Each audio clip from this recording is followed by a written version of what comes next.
আজ বানিয়েছিলাম বন্ধুরা পেঁয়াজের চিলা। চলো সেটাই তোমাদের সাথে আজকে শেয়ার করছি। সবার প্রথমে কিছুটা পেঁয়াজ আর কাঁচা লঙ্কা কুচিয়ে নিচ্ছি, আর পেঁয়াজের পরিমাণটা বেশি।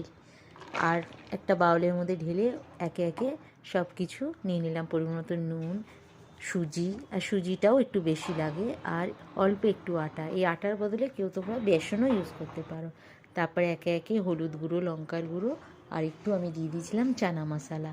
আর তারপরে সব কিছু ভালো করে মিশিয়ে নিলাম। তারপরে ওর মধ্যে অল্প অল্প করে জল দিয়ে জিনিসটা মেখে নিলাম। বেশি জল দেবো না, কেননা পেঁয়াজের থেকে জল ছাড়বে। ঠিক এরকম করে মেখে 1 ঘন্টা রেখে দিলে পেঁয়াজ থেকে জলটা বেরোলে তারপর ব্যাটারটা এরকম হয়ে যাবে।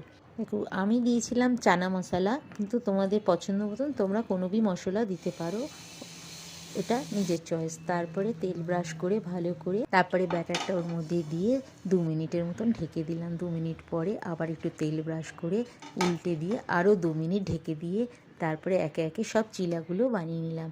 তারপরে গরম গরম সার্ভ করলাম ধনেপাতার চাটনি আর টমেটো সস দিয়ে। কেমন লাগলো বন্ধুরা জানিও কিন্তু। ভালো লাগলে একটা লাইক, শেয়ার, কমেন্ট করো। আর তোমরা কে কোথা থেকে আমার ভিডিও দিচ্ছে সেটাও জানিও। আর দেখো আমার চিলাটা কতটা নরম হয়েছে, আর খুব খেতেও ভালো হয়েছিল বন্ধুরা। তোমরাও একবার বাড়িতে ট্রাই করো, তোমাদেরও ভালো লাগবে। তো আজকের মতন টাটা। তোমরা সবাই ভালো থেকো, সুস্থ থেকো।